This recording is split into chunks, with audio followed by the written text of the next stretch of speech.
mi fe, Señor, aumenta mi fe. Aumenta mi fe, Señor, aumenta mi fe. Que nunca olvide tus promesas, que nunca olvide tus palabras, que Él lo crea, que no lo dude jamás. Tu palabra me dice, todo el que pide se le dará. Y el que toque a la puerta se le abrirá. Todo es posible, todo es posible para ti, Señor. Aumenta mi fe, Señor, aumenta mi fe. Aumenta mi fe, Señor, aumenta mi fe. Aumenta mi fe, aumenta mi fe, aumenta mi fe, aumenta mi fe, aumenta mi fe, aumenta mi fe, aumenta mi fe, aumenta mi fe, Señor.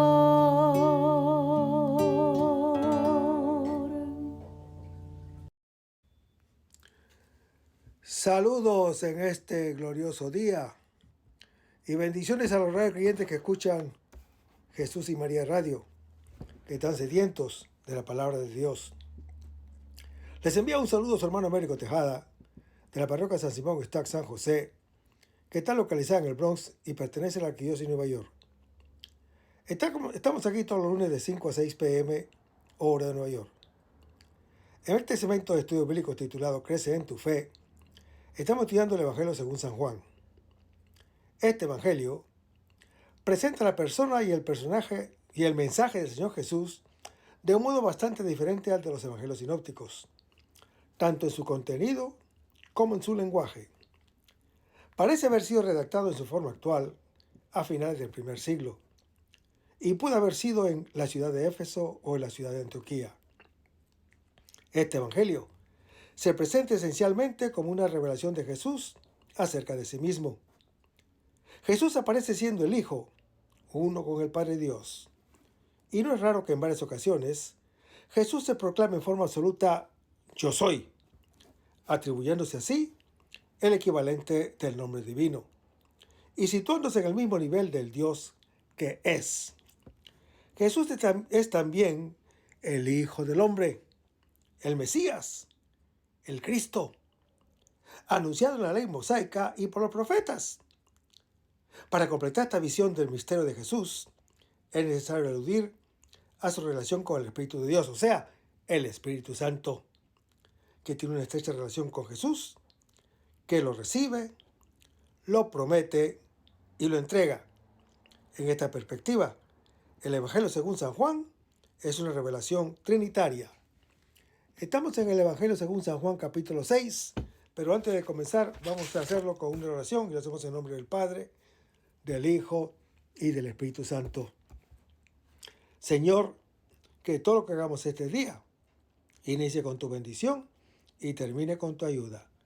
Que todo lo que digamos este día sea motivado por tu amor e inspirado por tu gracia. Que nuestras obras de este día reciban tu inspiración y perduren en tu paz. Todas estas cosas, Padre Celestial, te las pedimos en el dulce y poderoso nombre de tu Hijo Jesús, que vive en la unión del Espíritu Santo, quien es Dios, por los siglos de los siglos. Amén. Los créditos de estudio bíblico son dados al Padre Silvano Fausti, a la Biblia de Jerusalén y a la hermana Evelyn Morán y su ministerio de música. A los hermanos que viven en el Bronx, para invitarlos a nuestro círculo de oración de la parroquia San Simón Stack San José, que está localizada en el 2191 Valentine Avenue, esquina calle 182, comenzando con la misa a las 7:30 p.m. todos los viernes por la noche. Decíamos que estábamos en el capítulo 6 del Evangelio según San Juan, el versículo 49, donde se lee: sus padres en el desierto comieron el maná y murieron. Hermanos, el maná es el alimento del Éxodo. Sus padres comieron de él, pero no llegaron a la tierra prometida. Nos lo dice Números capítulo 14. Josué capítulo 5 y el Salmo número 95. O sea que ellos fallecieron en el camino y no obtuvieron la vida eterna por no escuchar al Señor. Jesús habla aquí de sus padres en oposición a mi Padre, del maná en oposición al pan que baja del cielo, y de morir en oposición a la vida eterna. Y en el versículo 50 se lee: este es el pan que ha bajado del cielo, o que baja del cielo. El maná vino del cielo, pero únicamente en el pasado, y quienes comieron de él no pudieron alcanzar la vida. En cambio, hermano que me escuchas, el pan del que habla Jesús baja del cielo ahora, en el presente, y quien lo come no muere. Y Jesús sigue diciendo: para que quien coma de él no muera. Hermanos, creer en Jesús, que es el pan de vida, se convierte ahora en comerlo. Al asimilarlo a él, que es palabra encarnada, no morimos, a diferencia de nuestros padres del Antiguo Testamento. Y en el versículo 51 se lee que Jesús dice: yo soy el pan viviente. Hermanos, Jesús, pan de la vida, es aquí el pan viviente, vivo y vital, capaz de transmitir la vida. La vida que hay en él es la misma del Padre viviente, que ha bajado del cielo, dice Jesús. En el versículo 50 se dice que baja. Aquí se dice que ha bajado, para indicar el momento exacto de la historia en que se ha ofrecido. La hora de la cruz, que se anticipa y anuncia en este hacerse carne. Y sigue Jesús diciendo: si uno come de este pan, vivirá eternamente. Hermanos, quien come de él tiene vida eterna, que implica tanto el vivir una vida de hijo como la promesa de ser resucitado en el último día, lo que no equivale a la ilusión de ser eximido del forzoso trauma de la muerte física, pero sí la certeza de que a ella le seguirá la resurrección. Por eso que Jesús dice: vivirá eternamente. Hermanos, la vida eterna que vive ya ahora, quien la come de él, es la comunión de amor con él. La muerte, lejos de romperla, hará posible su consumación. Y dice Jesús, el pan que yo daré es mi carne para la vida del mundo. Se pasa del pan, que evoca el don del maná, a la carne, que alude al sacrificio del Cordero de Dios. Doble alusión al Éxodo y a la Pascua judía. El pan que Jesús va a dar cuando llegue su hora es su carne, su cuerpo entregado por nosotros. Es un preludio de la pasión y de su fruto.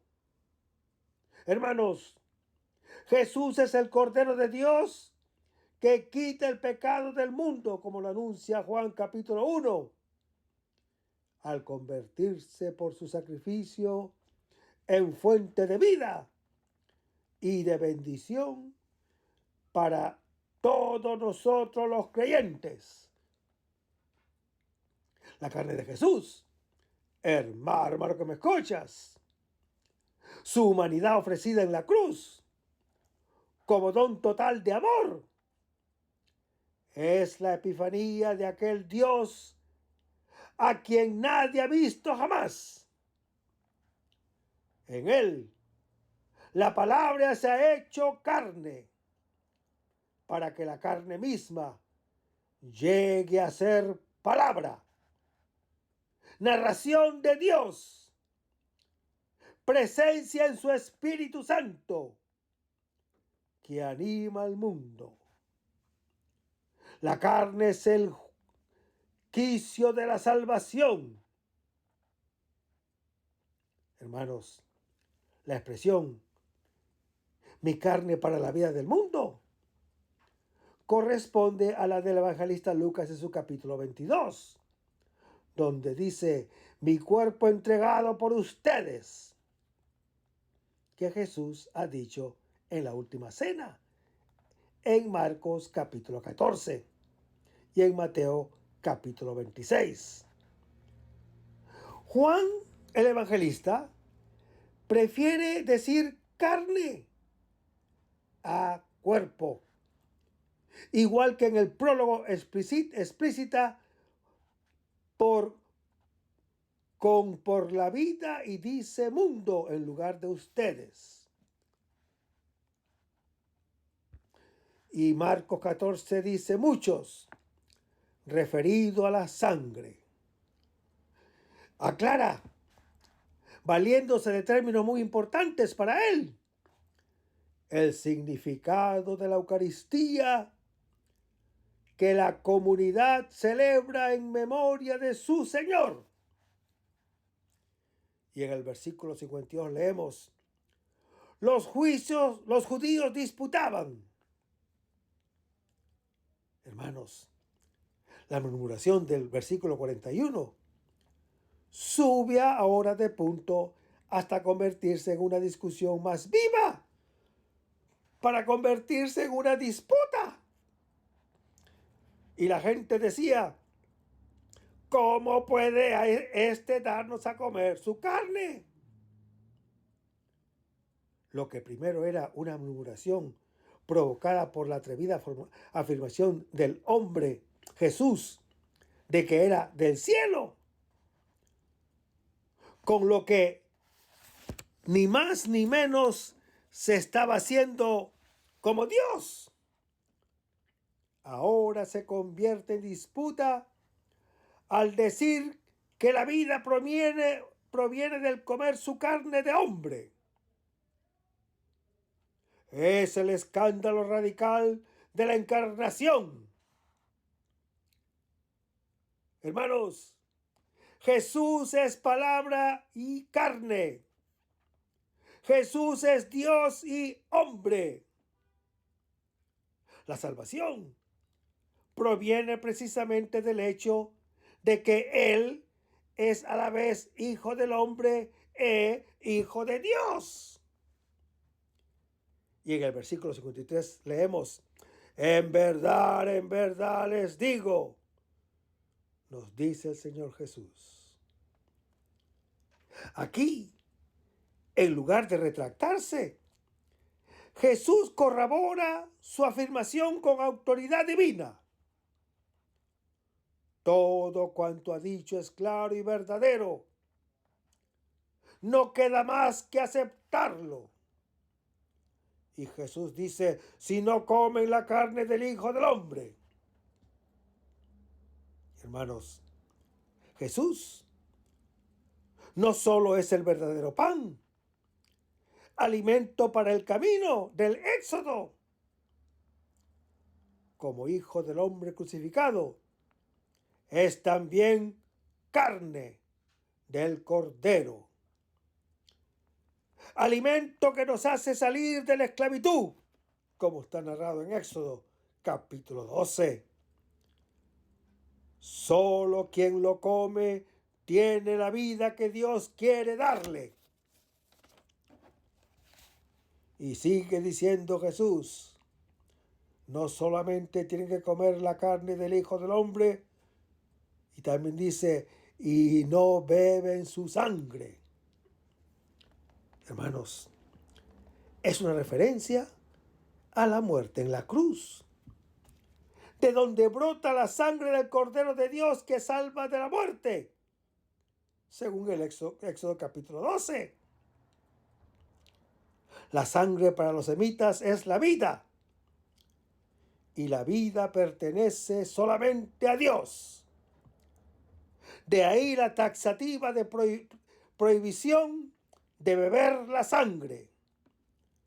Pero Jesús afirma que el que come la carne del Hijo del Hombre y el que bebe su sangre, es decir, el que asimila su vida de Hijo de Dios, queda embriagado por el Espíritu Santo. Y Jesús dice, los que no hacen esto no tendrán vida en ustedes. Hermanos, comer la carne y beber la sangre del Hijo del Hombre nos comunica su vida de Hijo de Dios, que, lo mismo que el Padre, tiene en sí mismo la vida, como está en Juan capítulo 5.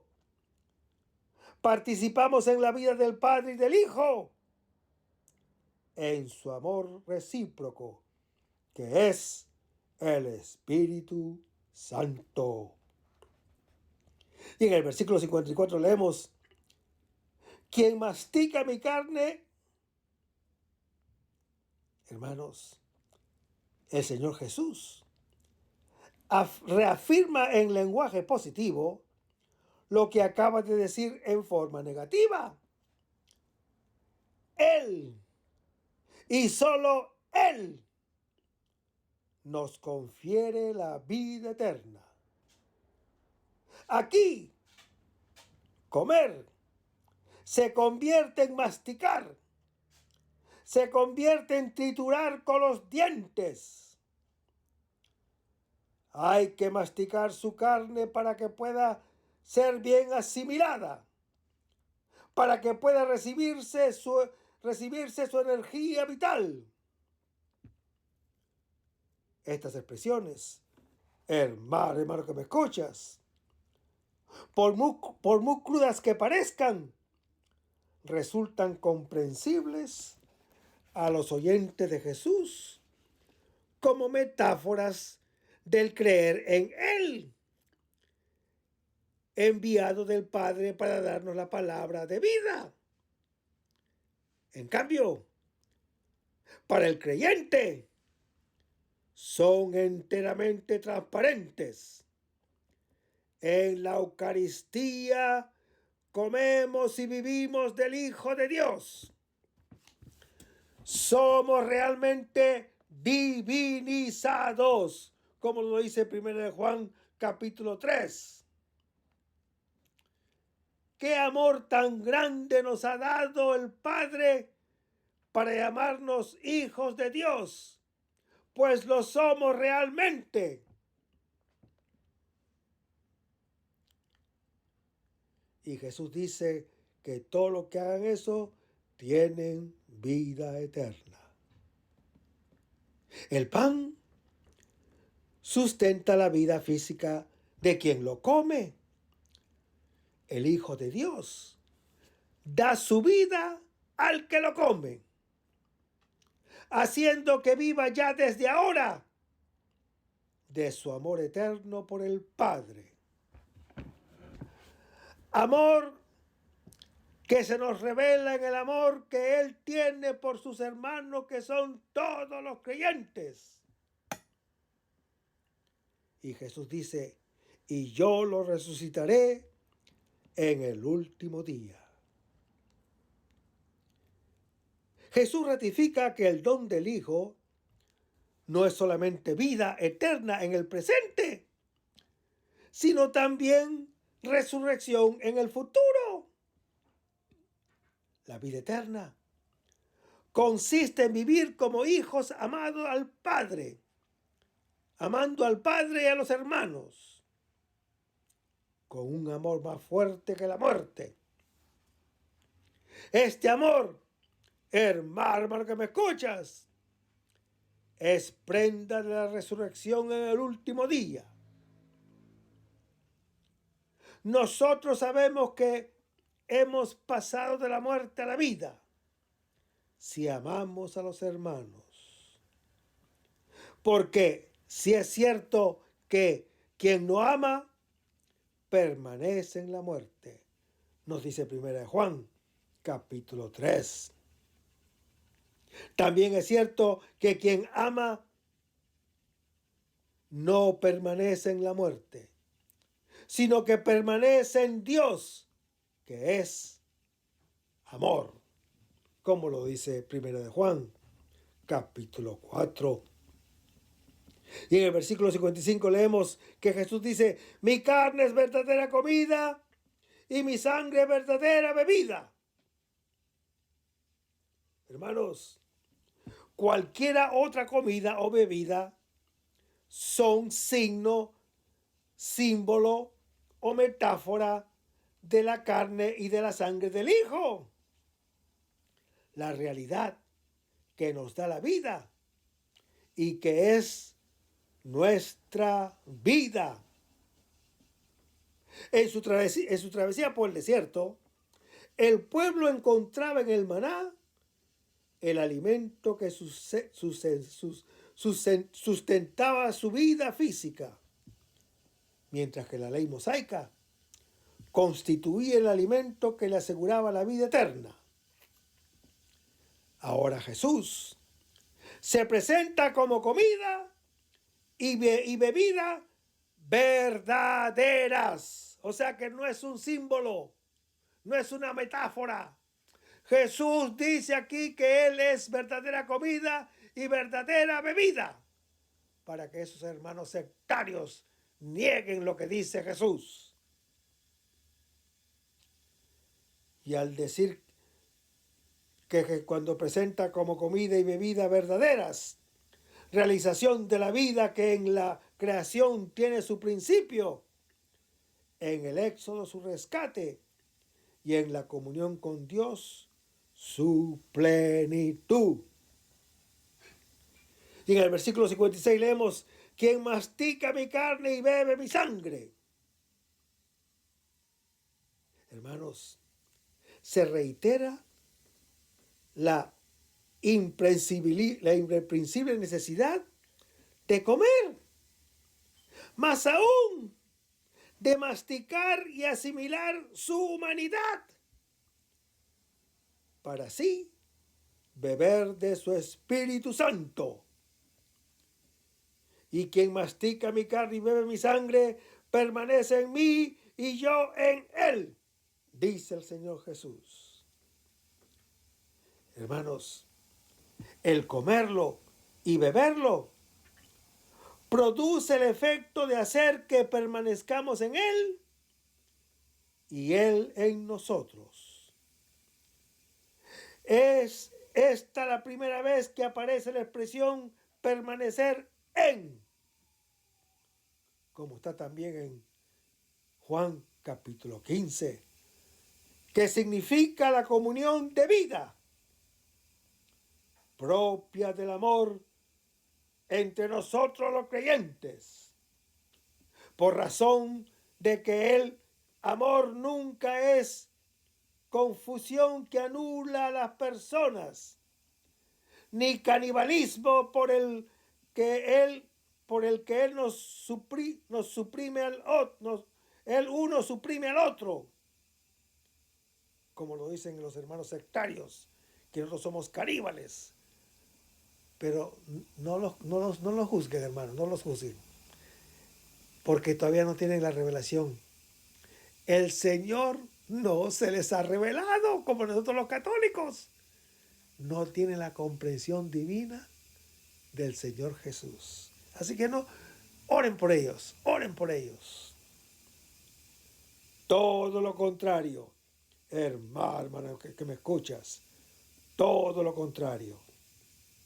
El auténtico amor es comunión entre dos que siguen siendo distintos. Aquí se habla de un recíproco permanecer del uno con el otro.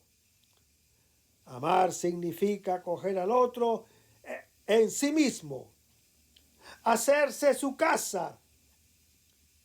Esa es la presencia real del uno en el otro, en el amor mutuo. Por eso, hermano que me escuchas, un buey que come pan eucarístico no entra en comunión con el Señor, porque no lo ama ni lo comprende, como ni lo aman ni lo comprenden los hermanos separados, como tantos que participan en la Eucaristía sin saber que lo hacen. Y en el versículo 57 leemos: yo vivo por el Padre. Jesús, hermano que me escuchas, el Hijo amado y enviado a los creyentes, es todo por y del Padre. Vive gracias a Él, de Él y por Él. La misión que ha recibido mira a comunicarnos como esencia de nuestra vida está su relación con Él, que constituye su realidad esencial de Hijo de Dios. Y Jesús dice: quien me mastica vivirá por mí. Para vivir gracias a Él, por Él, de Él y para Él, es del todo necesario masticarlo. Porque cuando lo comemos, somos asimilados por Él. En esto reside el misterio del amor, en que el amado se convierte en la vida de quien lo ama, informando todo su ser, de su sentir a su pensar, de su querer a su obrar. Nos dice el apóstol San Pablo: ya no soy yo el que vive, sino que Cristo vive en mí. La vida que vivo al presente en la carne, la vivo en la fe del Hijo de Dios, que me amó y se entregó por mí, como lo anuncia en su epístola a los Gálatas, capítulo 2. Efectivamente, hermano que me escuchas, este alimento nos da la vida del Hijo de Dios. Y en el versículo 58 leemos: este es el pan que ha bajado del cielo. Con esta palabra impactante se reanuda el diálogo. Jesús ha hablado del verdadero pan que comunica al creyente la vida de Dios. Ese pan es Él. su humanidad de hijo del hombre, entregado por nosotros a los creyentes. Nosotros los creyentes, para que nuestra humanidad llegue a ser la de hijos de Dios. Y Jesús dice, no como el que comieron sus padres y murieron, a quienes reclamaban un signo del cielo, como el maná. Jesús replica que ese es un signo transitorio de su propio don. El pan que el día anterior comieron en el monte es infinitamente superior al maná, pero supone recoger y entender lo que las sobras, que no son otra cosa que la realidad misma de la que el don del pan, como cualquier otro don, es signo. El don de sí que Dios hace a toda carne en la carne del Hijo del Hombre. Y Jesús dice, quien mastique este pan vivirá eternamente. Hermanos, la vida eterna es la plenitud de vida propia de Dios. Ella se da a quien mastica ese pan, que es el Hijo de Dios, y vive de él hasta poder decir, Él es mi vida, como lo dice el apóstol Pablo en su epístola a los Filipenses, capítulo 1. Y en el versículo 59 leemos, esto dijo en la sinagoga enseñando en Cafarnaúm. Hermanos, al final del relato se menciona el lugar de la revelación. Así como este pan es concreto, así hay que entenderlo en un momento y en un lugar concreto. En el momento y el lugar en que escuchamos estas palabras, Jesús las ha dicho en Cafarnaúm, en la sinagoga, en donde se oye la palabra de Dios, que es la vida del creyente. Ahora vamos a Juan capítulo 6, versículos 60 al 71, donde se lee, entonces muchos de sus discípulos, al escucharlo, dijeron, dura es esta palabra, ¿quién puede escucharla? Conociendo Jesús en su interior, que sus discípulos murmuraban de esto, les dijo, ¿esto los escandaliza? Y si vieran al Hijo del Hombre subir de donde antes estaba, el Espíritu es quien da la vida. La carne no sirve para nada. Las palabras que les he dicho son espíritu y vida. Pero hay entre ustedes algunos que no creen, porque Jesús conocía desde el principio a los que no creían y al que lo iba a entregar. Y añadió, por eso les he dicho que nadie puede venir a mí si no le es dado por el Padre. Desde ese momento, muchos de sus discípulos se echaron atrás y no siguieron con él. Entonces, Jesús dijo a los 12, ¿también ustedes quieren marcharse? Respondió Simón Pedro, Señor, ¿a quién iremos? Tú tienes palabras de vida eterna, y nosotros hemos creído y conocido que tú eres el Santo de Dios. Le respondió Jesús: ¿no los he elegido yo a los 12? Y sin embargo, uno de ustedes es un diablo. Jesús hablaba de Judas, hijo de Simón Iscariote, porque éste iba a entregarlo. Uno de los 12. ¿Esto los escandaliza?, pregunta Jesús a sus discípulos de entonces y de siempre, cuando de improviso entran los judíos que antes murmuraban y luego disputaban. Jesús ha hablado de sí como del pan bajado del cielo. Comer su carne y beber su sangre nos hace vivir de su amor por el Padre y los hermanos.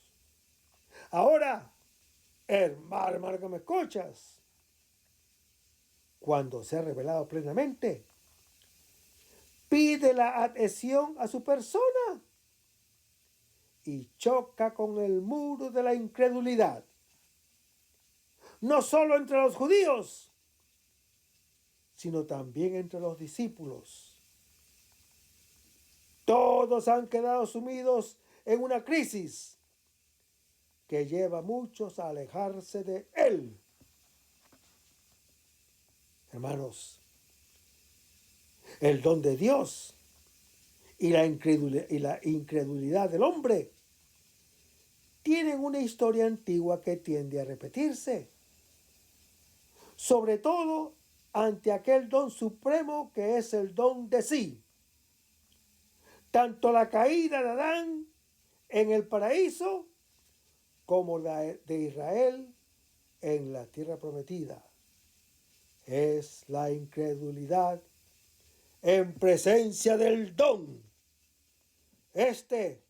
Hermano que me escuchas, sea como fuere, es original e irrevocable, como el amor del que brota.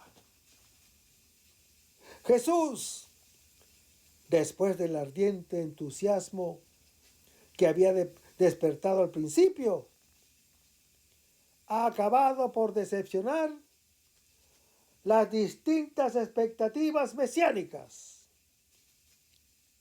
Más que un hecho rigurosamente histórico, el episodio constituye una seria amonestación a la comunidad de creyentes.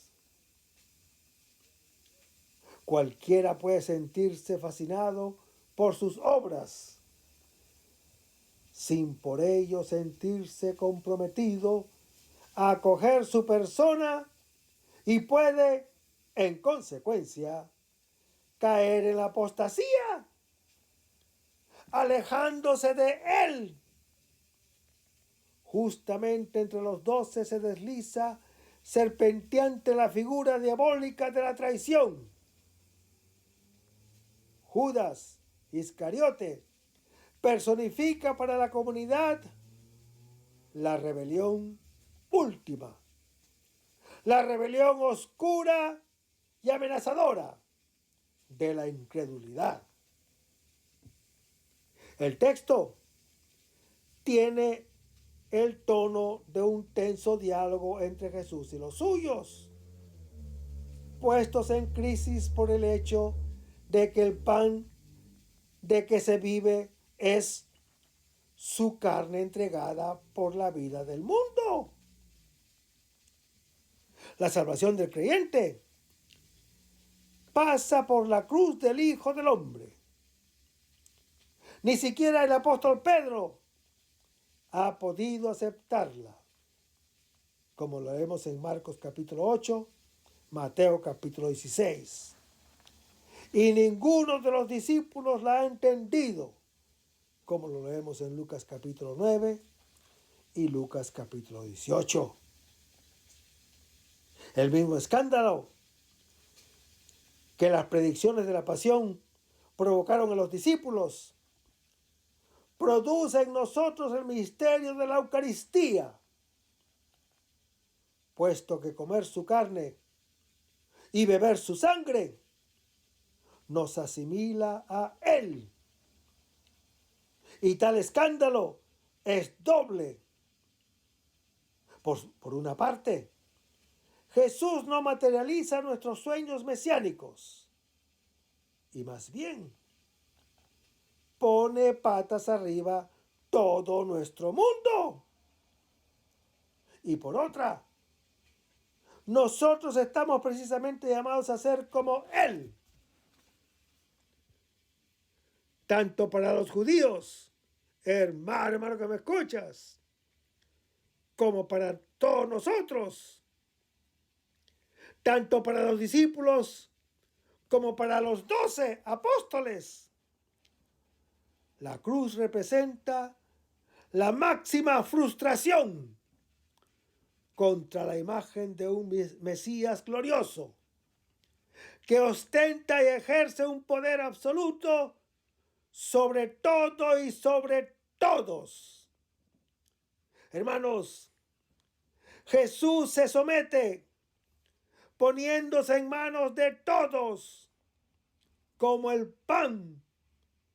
En vez de dominar, se pone al servicio y su realización es su muerte, en la que ofrece su vida por amor a todos los creyentes. Están aquí en juego dos concepciones opuestas dos concepciones opuestas de Dios y del hombre. Nosotros, como Adán, queremos ser como aquel Dios sobre el cual proyectamos nuestro egoísmo, ávidos de tener, ávidos de poder, ávidos de aparecer. Él, en cambio, hermano que me escuchas, tiene el rostro del amor, que es necesidad de compartir, necesidad de servicio y humildad. Nosotros anhelamos un Dios a imagen y semejanza de nuestra carne. Insuficiencia que pugna por la autosuficiencia. Pero, en cambio, la salvación solo se da cuando nuestra carne se convierte en imagen y semejanza de la suya, que es el don de sí hasta la muerte. La carne del Hijo del Hombre, que nos escandaliza. ¿Y de qué manera? Lejos de contradecir su origen divino, constituye su más clara y radical manifestación como don de amor, salvación de toda carne. Su carne es el quicio de la salvación, como tan agudamente lo expresa el conocido aforismo, mientras que quien lo acepta descubre quién es el Señor y halla su propia verdad. Quien lo niega se aleja de la vida y se condena a la inautenticidad. Hermanos, es perfectamente posible que nosotros ni sospechemos siquiera el escándalo de su carne, porque bien podemos celebrar la Eucaristía como un bello rito, sin conocer en ella el cuerpo del Señor y sin asimilarnos de Él. Si tal es nuestra expectativa o nuestra experiencia, lo que hacemos en realidad es comer y beber nuestra condenación, como los fieles de la comunidad de Corinto, a quienes Pablo reprocha ácidamente su proceder en 1 Corintios capítulo 11.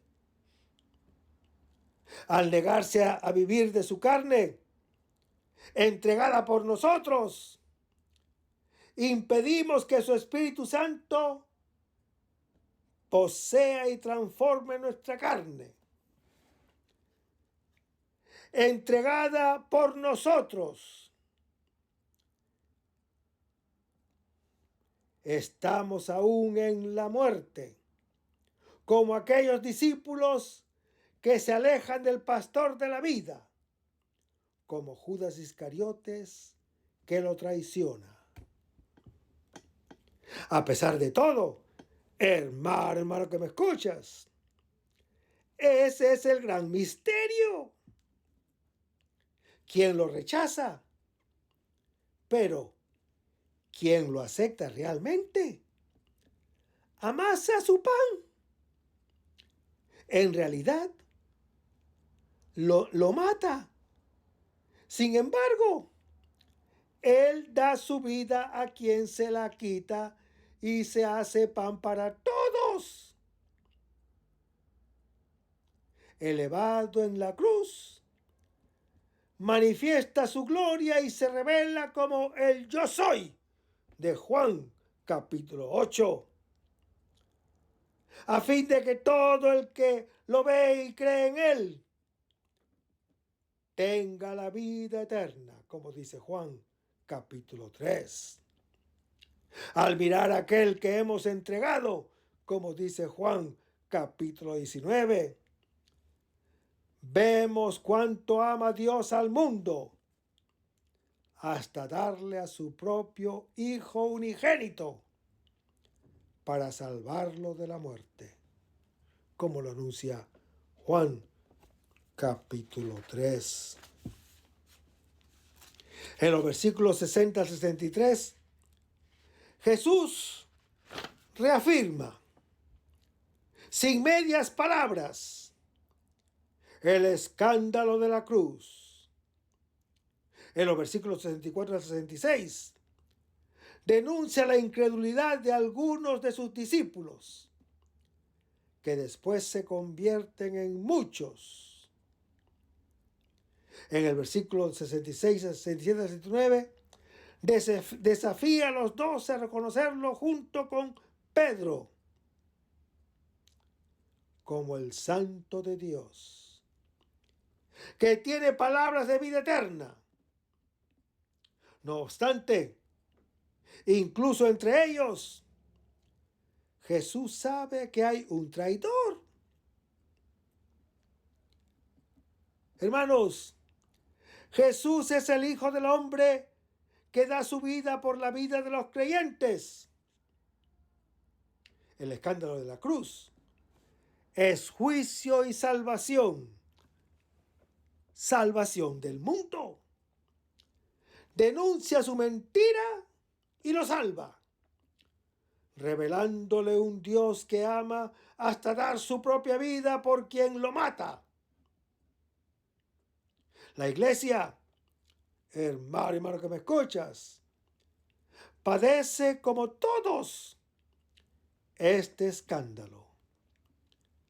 Frente a la Eucaristía, ella está llamada a vivir de su carne, que constituye su alimento. Por más que lo reconozca, la iglesia está siempre expuesta a la apostasía y a la traición, como Pedro y como Judas Iscariote. Y en el versículo 60 leemos, entonces muchos de sus discípulos, antes eran los judíos, ahora son sus discípulos, distintos de los 12 apóstoles, los que se niegan a aceptar la palabra. Al final, será incluso uno de los 12. La resistencia que sienten los discípulos es la misma que el lector experimenta frente a lo que Jesús acaba de decir. La misma renuencia que experimenta frente a la Eucaristía todo el que entiende lo que celebra. Y la gente decía, dura es esta palabra. Hermanos, la dureza de que se habla, esta es su palabra o en nuestro corazón, que se rehúsa a admitirla. Su palabra amorosa choca inevitablemente contra nuestro egoísmo, que nos obnubila de tal manera que el bien nos parece mal y el mal bien. Por eso, dice el Señor, mis pensamientos no son sus pensamientos y sus caminos no son mis caminos. En Isaías, capítulo 55. Y en el versículo 61 leemos, conociendo Jesús en su interior.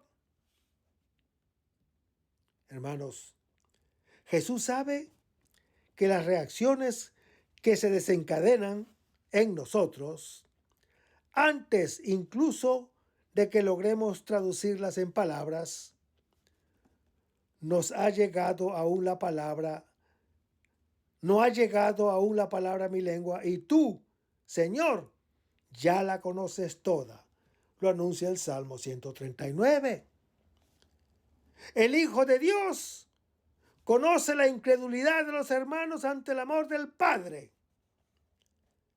Ese es el mal del que Él ha venido a curarlos a costa de su vida. Y Jesús les dice, ¿esto los escandaliza? Hermanos, la expresión escandaliza aparece en Juan el Evangelista solamente aquí y en el capítulo 16. El motivo del escándalo es que el pan de vida sea su carne dada para la vida del creyente. Es el escándalo de la cruz. Ella, lo mismo para los discípulos que para el mundo, es debilidad y necedad extrema, naufragio de toda esperanza. Pero para Dios es la fuerza y la sabiduría suprema del amor. Aceptar la carne de Jesús entregada por nosotros es nuestra salvación. Pero es importante advertir el escándalo para superarlo. Quien no lo advierte ni siquiera se da cuenta de la novedad absoluta que tiene delante y termina reduciéndola siempre a algo obvio. La obviedad religiosa es el primer enemigo de Dios, que es por naturaleza otro, que es el otro, en otras palabras, Dios. Pues lo reduce a una simple proyección de los propios delirios del hombre. Y en el versículo 62 leemos, si vieran al Hijo del Hombre subir a donde estaba antes. Antes, hermano que me escuchas, el Hijo del Hombre estaba en el cielo, de donde ha bajado. Su descendimiento es su venida entre nosotros, su encarnación. Su ascensión es su retorno, su glorificación, que para Juan el Evangelista es la cruz, en donde el Hijo del Hombre se hace pan de vida. El escándalo que los discípulos experimentan en la sinagoga de Cafarnaúm anticipa el que los sobrecogerá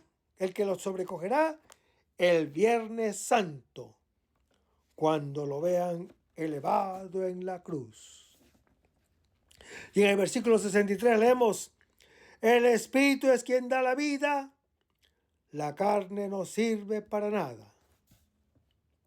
Hermanos, el sentido inmediato es evidente. La vida proviene del Espíritu Santo, no de la carne, que tiene vida solo por el Espíritu Santo. Pero la afirmación se refiere a Jesús o a los esta afirmación se refiere o a Jesús o a los discípulos. Debería haber una explicación del versículo anterior, que habla del Hijo del Hombre que sube donde estaba antes y de donde enviará el Espíritu Santo.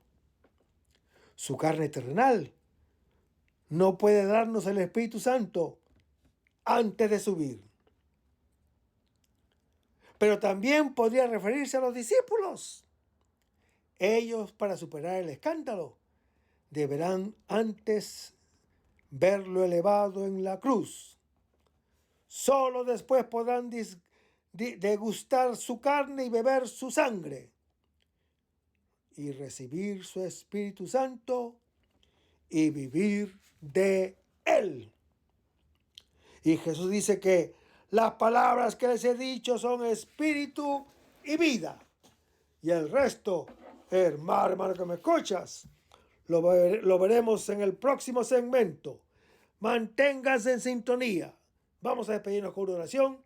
Lo hacemos en el nombre del Padre, del Hijo y del Espíritu Santo.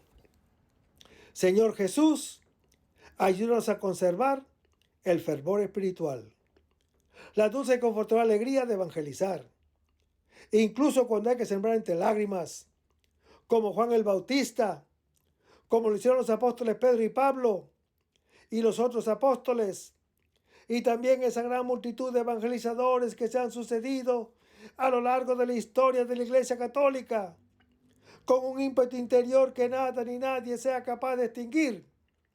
Señor Jesús, que sea esta la mayor alegría de nuestras vidas entregadas al Evangelio.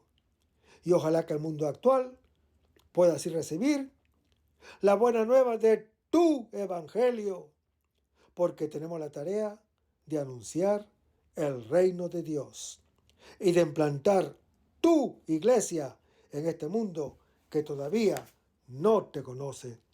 Todas estas cosas, Padre Celestial, te las pedimos en el dulce y poderoso nombre de tu Hijo Jesús, que vive y reina en unión del Espíritu Santo, quien es Dios, por los siglos de los siglos.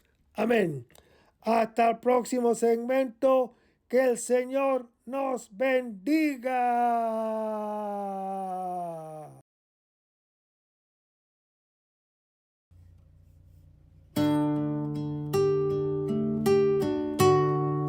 Aumenta mi fe, Señor, aumenta mi fe. Aumenta mi fe, Señor, aumenta mi fe. Que nunca olvide tus promesas, que nunca olvide tus palabras, que Él lo crea, que no lo dude jamás. Tu palabra me dice, todo el que pide se le dará, y el que toque a la puerta se le abrirá. Todo es posible, todo es posible.